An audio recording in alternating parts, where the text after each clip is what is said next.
Hello பசங்களா, welcome back. Ma'am, எக்ஸாமில் ஸ்டார்டிங்கில் இருக்கக்கூடிய அந்த எனர்ஜி வந்து எண்டிங்கில் எனக்கு இருக்க மாட்டேங்குது. ரொம்ப ட்ரைன் அவுட் ஆயிடுறேன் மேம். எப்படா எக்ஸாம் ஹாலை விட்டு முடிச்சு போவோம் அப்படிங்கிற ஒரு மைண்ட் செட் வந்துடுது அப்படின்னு உங்களுக்கு இருக்கா பசங்களா? கண்டிப்பாக இருக்கும். பிகாஸ் நீங்கள் ஆல்ரெடி எக்ஸாம்ஸ் எழுதியிருப்பீங்க. அப்போ எழுதி இருக்கிறப்ப you people will feel lot of like திடீர்னு எக்ஸாம் ஹால்குள்ளார போனால் தான் தூக்கமாக அப்படியே வரும். எழுத அப்படியே நம்மளுக்கு என்னென்னலாம் தெரியாதோ அதெல்லாம் எழுதிட்டு இருப்போம். ஸோ நம்ம ரொம்பவே வந்து கண்ட்ரோல் லெஸ்ஸாக ஃபீல் பண்ணுவோம், அன்கண்ட்ரோல்டாக ஃபீல் பண்ணுவோம். அப்போ இதுக்கெல்லாம் காரணம் என்ன அப்படின்னு கேட்டிங்கன்னா, ப்ராப்பராக சேனலைஸ் பண்ணி உங்கள் எனர்ஜியை ஒவ்வொரு மணி நேரத்துக்கும் நீங்கள் செலவு பண்ணாதது தான். அப்போ அதை எப்படி பண்ணலாம், இனி வரப்போகிற எக்ஸாம்ஸை எப்படியெல்லாம் நம்ம ஃபோக்கஸ்டாக எடுத்துகிட்டு போகலாம் அப்படிங்கிறதா இன்றைக்கி நான் சொல்ல வந்திருக்கேன். ஸோ பசங்களா, stay tune. This is me your Shobi ma'am. You people know when Shobi ma'am is here, no fear, right? Okay. So நீங்கள் என்ன பண்ணிடணும், மறக்காமல் சேனலை சப்ஸ்கிரைப் பண்ணிவிடுங்க, உங்கள் ஃப்ரெண்ட்ஸுக்கும் ஷேர் பண்ணிவிடுங்க பசங்களா. ஓகே, அந்த செஷனை லைக் பண்ணிவிடுங்க. ஸ்டார்ட் பண்ணலாம். என்னதான் மேம் பண்ணணும்? ஏன்னா ரொம்ப எனக்கு ட்ரைன் அவுட் ஆயிடுது. எனக்கு அந்த லாஸ்ட் 1 ஹவர்லாம் என்னால் எதுவுமே பண்ண முடியறதில்ல. அப்படியே நான் எழுதிட்டே இருக்கிற மாதிரி இருக்குது. கடைசி நிமிஷம் வரைக்கும் நான் எழுதிட்டே தான் இருக்கேன். எனக்கு வந்து அது என்ன செய்யறதுனே ஒரு ஐடியா இல்லை அப்படின்னு இருக்கீங்க அப்படின்னா, உங்களுக்காக இன்னைக்கு நான் கொண்டு வந்திருக்கேன் ஒரு மோஸ்ட் இம்பார்ட்டன்ட் 5 டிப்ஸ். ஓகே, இந்த டிப்ஸை ஃபாலோ பண்ணி பாருங்க. இனி அப்கமிங் எக்ஸாம்ஸ் உங்களுக்கு பெஸ்ட்டாக இருக்கும்.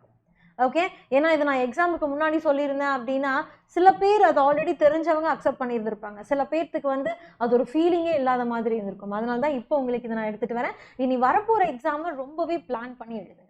ஓகே, என்னென்ன மேம் அந்த 5 டிப்ஸ் அப்படின்னு பார்க்கறதுக்கு முன்னாடி பசங்களா, நம்ம நீட் 2025க்கான Xylem டெஸ்ட் சீரீஸ் வந்து லான்ச் ஆயாச்சு. ஸோ 24 எக்ஸ்க்ளூசிவ் டெஸ்ட் வந்து அவைலபிளாக இருக்குது பசங்களா நம்ம Xylem ஆப்பில். டக்குன்னு பர்ச்சேஸ் பண்ணிக்காங்க. 999 அப்படிங்கிறதுக்கு ரொம்பவே வந்து எக்ஸ்பர்ட் கியூரேட்டட் கொஷின்ஸ் வந்து உங்களுக்கு பண்டில் ஆஃப் கொஷின்ஸ் கிடைக்கிது வித் சொல்யூஷன் அப்படிங்கிறது சாதாரணம் கிடையாது. இதெல்லாமே வந்து ஒரு பிரம்மாண்டமான ஆப்பர்ச்சுனிட்டி பசங்களா, மிஸ் பண்ணிடாதீங்க. அண்ட் நம்ம எக்ஸ்பிஎலோட ஆன்லைன் கிராஷ் கோர்ஸ் வந்து போயிட்டு இருக்கு. யாரெல்லாம் வந்து நீட் 2025க்கு எனக்கு ஒரு பர்ஃபெக்டான ஒரு ஆன்லைன் கிராஷ் கோர்ஸ் வேணும் அப்படின்னு சொல்லி நினைக்கிறீங்களோ, அவங்க இந்த கியூஆரை ஸ்கேன் பண்ணி நீங்கள் ஜாயின் பண்ணிக்கலாம். ஆனால் எதனால மேம் இது ஸ்பெஷல் அப்படின்னா, இவ்வளவு ஆப்பர்ச்சுனிட்டிஸ் இருக்கிறப்ப இது எப்படி பசங்களா ஸ்பெஷல் இல்லாமல் இருக்கும்? ஸோ ஜிஐபிஸ், நிறைய மாக் டெஸ்ட், நிறைய மாடியுலர் எக்ஸாம்ஸ், லைவ் கிளாஸஸ், இது எல்லாமே இருக்கிறப்ப பேப்பர் டிஸ்கஷன்ஸ், இதெல்லாமே வந்து it will be boosting your energy, boosting your confident. அப்போ ஆட்டோமேட்டிக்காக இட் இஸ் அண்ட் பிரம்மாண்டமான நம்ம Xylem premier league crash course தான் பசங்களா. இந்த கியூஆர் யூஸ் பண்ணீங்க, இந்த கூப்பன் கோட் யூஸ் பண்ணுறீங்க அப்படிங்கிறப்ப உங்களுக்கு வந்து வித் மெட்டீரியல்ஸ் வித்தவுட் மெட்டீரியல்ஸ் 10% ஆஃபில் உங்களுக்கு கிடைக்கும். நீங்கள் ஆன்லைன் கோர்ஸில் ஜாயின் பண்ணுற மாதிரி இருந்தால். இதுவே நான் ஆஃப்லைனில் தான் மேம் ஜாயின் பண்ணுவேன். திருச்சி, திருநெல்வேலி, கோயம்புத்தூர், இந்த 3 இடத்துல ஏதோ ஒரு இடத்துல நான் ஆன்லைனில் இல்லாமல் ஆஃப்லைனில் நான் ஜாயின் பண்ண போகிறேன் அப்படின்னு நினச்சிங்கன்னா, நீங்கள் இந்த நம்பருக்கு கூப்பிட்டு டக்குன்னு உங்கள் சீட்ஸை என்ரோல் பண்ணிக்கோங்க பசங்களா. ஏன்னா உங்கள் எக்ஸாம்ஸ் முடிஞ்ச உடனே it is gonna start. Okay, limited seats தான் இருக்கு, அதனால please be the early bird. Okay, நான் ஸ்டார்ட் பண்ணிடலாம். அப்போ ஃபஸ்ட்டு ஸ்ட்ராட்டஜி நான் என்ன மேம் எடுத்துகிட்டு வரணும் அப்படின்னு கேட்டிங்கன்னா, ஃபஸ்ட்டு ஸ்ட்ராட்டஜி நீங்கள் எடுத்துகிட்டு வர்றது ஃபஸ்ட்டு டிப் கிடையாது, your third tip. Okay, your third tip என்னது மேம்? அப்படியே காம் அண்ட் கம்போஸ்டாக இருக்கிறது. எப்படி மேம் காம் அண்ட் கம்போஸ்டாக இருக்கிறது அப்படின்னா, கொஷின் பேப்பர் பார்க்கவே சுத்தம் அப்படிங்கிற ஒரு பெர்ஸ்பெக்டிவ் தோணலாம். இல்லை ஐயோ கொஞ்சம் தான் தெரிஞ்சிருக்கே அப்படிங்கிற மாதிரி ஒரு மைண்ட் செட் தெரியலாம். எல்லாமே தெரிஞ்சிருக்கே அப்படிங்கிற மாதிரி ஒரு மைண்ட் செட் இருக்கலாம். அப்போ கொஸ்டின் பேப்பரை நீங்கள் கோ த்ரூ பண்ணுறப்பவே you people have to come to a mind set. Okay, இதுதான், இவ்வளவு தான் நான் படித்ததில் இவ்வளோ கேட்டிருக்காங்க, இவ்வளவு கேட்கல. இப்போ கேட்டதை நான் பெஸ்ட்டாக எழுதணும், கேட்காததை எப்படியாச்சும் எழுதணும் அப்படிங்கிற ஒரு மைண்ட் செட்டுக்கு ஃபஸ்ட்டு 10 மினிட்ஸ்க்குள்ளார நீங்கள் ஃபிக்ஸ் ஆகணும். ஓகே, ஐயோ ஃபர்ஸ்ட் கொஸ்டின் தெரிஞ்சிருக்கு, செகண்ட் கொஸ்டின் தெரில அப்படிலாம் இல்லை. ஃபஸ்ட்டு கொஸ்டின் தெரிஞ்சிருக்கு, தேர்டு கொஸ்டின் தெரிஞ்சிருக்கு அப்படிங்கிற மாதிரி you have to be very com. Okay, ஏன்னா அவ்வளோதான், அந்த இடத்துல போய் டென்ஷனாக என்ன ஆக போகுது? ஒன்றுமே நடக்க போகிறது இல்லை பசங்களா. அங்கே தான் நீங்கள் இன்னும் கான்ஃபிடென்ட்டாக ஓகே இவ்வளோலாம் இதெல்லாம் இப்படி மேக்கப் பண்ணலாம், இதெல்லாம் இப்படி மேக்கப் பண்ணலாம் அப்படிங்கிற மாதிரி ஒரு காம் ஸ்டேட்டுக்கு நீங்கள் வந்துடணும். ஓகே, கஷ்டம்தான், பட் 2 எக்ஸாம் 3 எக்ஸாமில் வந்து பட்ட பதட்டத்துக்கு பதிலாக இது கொஞ்சம் ஈஸியாக இருக்கும். ஓகே, ஃபஸ்ட்டு ஸ்டே காம், ஃபோக்கஸ்டாக இருங்க, என்னென்னலாம் தெரிஞ்சிருக்கு அப்படிங்கிற ஒரு ஐடியா எடுத்துகிட்டு வாங்க. ஓகே, அப்போ இதில் வந்து உங்கள் மைண்ட் செட்டை நீங்கள் ஸ்டார்டிங்கில் ஃபிக்ஸ் பண்ணிட்டீங்க அப்படின்னா உங்களுக்கு அதுக்கப்புறம் ட்ராவல் பண்ணக்கூடிய 3 hours ஈஸியாக இருக்கும் பசங்களா.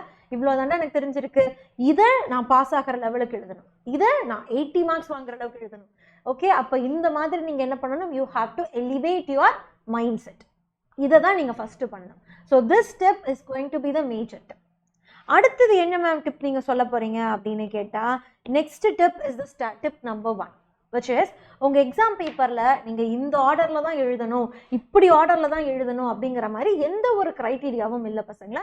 எழுதுறத நீட்டாக எழுதுங்க, திருத்தமாக எழுதுங்க, கரெக்டாக எழுதுங்கிறதா அவங்களுக்கு தேவை. அப்போ செக்ஷன் ஏல எனக்கு 2 கொஸ்டின் தெரிஞ்சிருக்கு, அடுத்தது செக்ஷன் ஈல நான் பயங்கர கான்ஃபிடென்ட்டாக இருக்கேன் அப்படிங்கிறப்ப you can bring that section E to the first. எழுதுங்க, தப்பே இல்லை. ஆனால் ஒவ்வொரு விஷயம் எழுதுறப்ப என்ன பண்ணணும், செக்ஷன் ஏல நான் இந்த கொஸ்டின் எழுதுறேன், செக்ஷன் டியில் இந்த கொஸ்டின் எழுதுறேன் அப்படிங்கிற அந்த ஒரு என்ன சொல்கிறது, ஒரு டீட்டெயில் கொடுத்துட்டு எழுத ஆரம்பிங்க. ஓகே, அந்த டீட்டெயில் கொடுத்துட்டு எழுத ஆரம்பிங்க. அப்போ இந்த ஆர்டரில் தான் போகணும். அப்போ செகண்ட் கொஸ்டின் தெரியலன்னா கணத்தில் கை வச்சுட்டே 1 மணி நேரம் உட்காந்துட்டு இருந்தோம்னா நம்மளுக்கு என்ன ஆகிடும் பசங்களா, லாஸ்ட் 1 hour நம்மளுக்கு ஃபுல்லாக ட்ரைன் அவுட் ஆகிடுவோம், நம்மளால எதுவும் பண்ண முடியாது.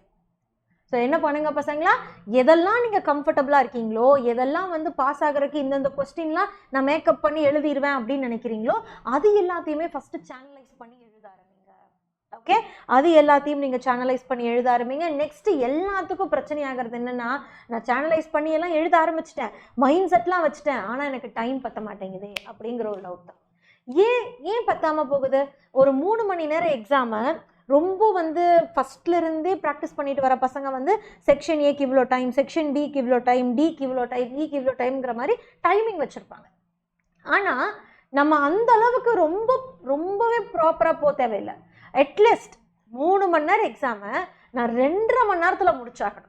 அந்த டைமிங்கில் ஒர்க் பண்ண ஆரம்பிங்க. 3 மணி நேரம் இருக்குது அப்படிங்கிறதே மறந்துட்டு 2.5 மணி நேரம் தான் இருக்குது அப்படிங்கிற ஒரு மைண்ட் செட்டில் நீங்கள் கொஸ்டின் பேப்பரை டீல் பண்ண ஆரம்பிங்க. அப்போ தெரிஞ்சு எல்லாத்துக்குமே ஃபஸ்ட்டு ஆன்சர்ஸ் எழுதுறப்ப 1.5 மணி நேரம் அந்த மாதிரிலாம் ஆகிடும். ஓகேவா? அப்போ முடிச்சதுக்கப்புறம் தெரியாததெல்லாம் யோசிச்சு எழுதுறப்ப நீங்கள் அதுக்கேற்றாப்புல உங்கள் டைம் அட்ஜஸ்ட் பண்ணிகிட்டே வரணும் பசங்களா. 2.5 மணி நேரம் அப்படின்னா ஃபஸ்ட்டு கொஸ்டினே நீங்கள் 3 மணி நேரம் வரைக்கும் எழுதிட்டு இருக்கக்கூடாது. 2.5 மணி நேரத்தில் நான் முடிக்கணும் பேப்பர். ஏன்னா அதுக்கப்புறம் இருக்க 1/2 மணி நேரம் ஏதாச்சும் தப்பாக இருந்தால் அடிச்சு மாத்துறதுக்கோ, இல்லை கேர்லெஸ் மிஸ்டேக்ஸை திருத்துறக்கோ, கொஸ்டின் நம்பர் கரெக்டாக இருக்கான்னு பார்க்கறக்கு, ப்ரெசன்டேஷன் செக் பண்ணுறக்கு, இதுக்கெல்லாம் தேவைப்படும். அப்போ நீங்கள் என்ன பண்ணணும், 3 மணி நேரம் அப்படிங்கிறத ஆள் மனசில் பதிய வைக்காம 2.5 மணி நேரம் தான் அப்படிங்கிறத மைண்டில் பதிய வைங்க. அது நம்மளுக்கு போதும். ஓகே, ஸோ ஃபஸ்ட்டு பசங்களா கொஸ்டின் பேப்பரை கோ த்ரூ பண்ணுறப்பவே எதெல்லாம் தெரியும், இன்னைக்கு பாஸ் ஆகிறதுக்கு நான் இவ்வளோ முயற்சி பண்ணணும், பாஸ் ஆயிடுவேன், ஸ்கோர் பண்ணுறதுக்கு இவ்வளோ முயற்சி பண்ணணும் அப்படிங்கிற உங்கள் மைண்ட் செட்டை செட் பண்ணிடுங்க. அதுக்கப்புறம் என்ன பண்ணணும் பசங்களா, என்னென்ன செக்ஷன்ஸ் எல்லாம் ஃபஸ்ட்டு எழுத போகிறோம் அப்படிங்கிற ஐடியா வச்சுக்கோங்க. எப்படி வேணால் எழுதலாம், தப்பே இல்லை. ஆனால் டீட்டெயிலிங் கொடுத்துட்டு கொஸ்டின் நம்பர்லாம் கொடுத்துட்டு அப்புறம் எழுத ஆரம்பிங்க. ஓகே, அடுத்தது 3 மணி நேரம் இருக்கே அப்படிங்கிற மாதிரி யோசிக்காமல் 2.5 மணி நேரம் தான் இருக்குது. அப்போது ஒரு 5 மார்க் கொஸ்டினுக்கு நான் 5 நிமிஷம் தான் எழுதணும். அப்போ இம்பார்ட்டன்ட் பாயிண்ட்ஸ் எல்லாம் ஃபஸ்ட்டு இந்த 2 நிமிஷத்தில் முடிச்சிடணும். பேலன்ஸ் இருக்கிற அந்த மானித்தேனை பொன்மானிக்கு 2 நிமிஷம் அப்படிங்கிற மாதிரி அப்படியே கால்குலேஷன் அப்படியே ராமானுஜம் மாதிரி போட்டே வரணும். ஓகே, இந்த 3 விஷயத்தை பண்ணீங்க அப்படின்னாவே பசங்களா you will have enormous amount of energy to the end. Okay, end வருது அப்படிங்கிறதே உங்களுக்கு வந்து பெருசாக ஒரு ப்ரெஷராக இருக்காது. அதை விட கொஞ்சம் ஓகே இதில் தேறிடுவோம் அப்படிங்கிற ஒரு கான்ஃபிடென்ட் பூஸ்டிங்காக இருக்கும். அண்ட் இன்னொரு இம்பார்ட்டண்ட்டான விஷயம் என்ன அப்படின்னா, ஸ்டடி லீவ்ஸ் இது எல்லாத்துலேயுமே ஆஃப்டர்நூன் தூங்கி பழகினவங்களுக்கு ரொம்ப கஷ்டமாக இருக்கும், இல்லை மார்னிங் ரொம்ப லேட்டாக எந்திரிக்கிறவங்களுக்கு அதை விட கஷ்டமாக இருக்கும். அதனால ஈவன் ஸ்டடி லீவாக இருந்தாலுமே ப்ராப்பர் ஸ்லீப் மெயின்டைன் பண்ணுங்கள். ப்ராப்பர் ஸ்லீப் அப்படிங்கிறது 8 மணி நேரமோ 9 மணி நேரமோ கிடையாது, 6 மணி நேரம் அப்படிங்கிறத மெயின்டைன் பண்ணுங்கள். கரெக்டாக 7 மணிக்கு காலையில் வந்து முழிப்பு வந்துடணும். அந்த மாதிரி ஸ்டடி லீவ் தானே, நான் காலையிலலாம் தூங்கிட்டு நைட்டு தான் நான் படிக்கிறேன், அந்த மாதிரி அன்னெசரி ஷிஃப்டிங் வந்து பண்ணாதீங்க. ஏன்னா 5 நாள் லீவில் நீங்கள் ஃபுல்லாக பண்ணிவிட்டு 6வது நாள் வந்து நம்மளுக்கு எப்படி அது சரியாகாது. ஓகே, ஸோ ப்ராப்பரான ஒரு போஸ்டர், ஒரு கம்ப்ளீட் ஒரு ப்ரிப்பரேஷன் மாடியூலை மெயின்டைன் பண்ணுங்கள். அப்போ தான் உங்களுக்கு வந்து அன்வான்டாக அந்த சோர்வு இதெல்லாமே வராது. இல்லாட்டி கண்டிப்பாக வரும். ஓகேவா, கண்டிப்பாக வரும். அண்ட் லாஸ்ட் உங்களுக்கு நான் என்ன அட்வைஸ் பண்ணணும் அப்படின்னு நினைக்கிறேன் அப்படின்னா, உங்களோட ஃபுட் மெத்தட்ஸ்.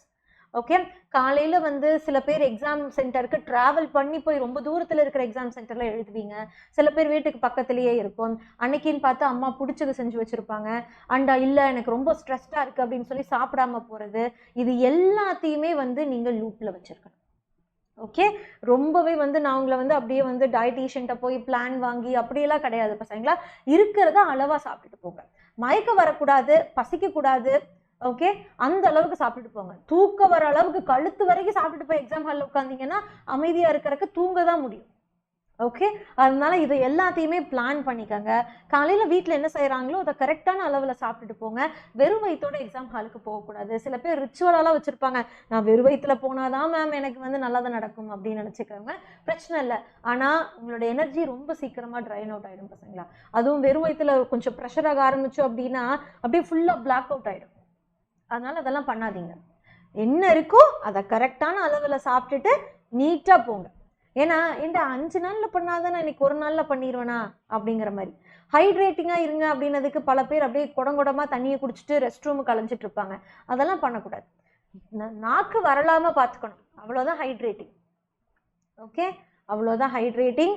ஸோ இதெல்லாம் மைண்டில் வச்சுக்கோங்க பசங்களா. இதெல்லாம் மைண்டில் வச்சுட்டு நெக்ஸ்ட் எக்ஸாமை வந்து நீங்கள் வந்து அப்ரோச் பண்ணுங்கள். டெஃபினட்டாக உங்களுக்கே தெரியாமல் உங்கள் எனர்ஜி வந்து பூஸ்டப் ஆகிறத உங்களால் பார்க்க முடியும். ஓகே, ஸோ பசங்களா இதெல்லாம் என் சைடில் இருக்கக்கூடிய இன்புட்.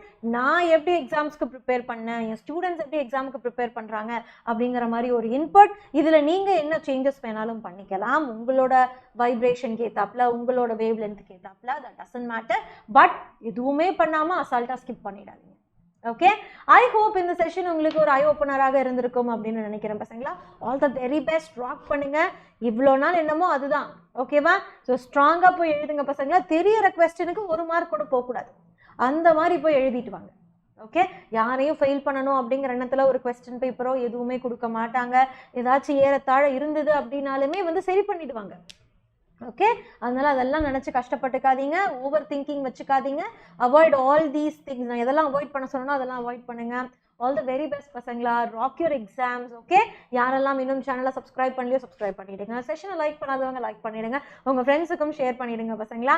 இன்னொரு இம்பார்ட்டண்ட்டான வீடியோவில் உங்களை நான் சந்திக்கிறேன். Until then, this is me, your Shobhi ma'am. You people know when Shobhi ma'am is here. Right. Bye everyone. Take care. Have a great day.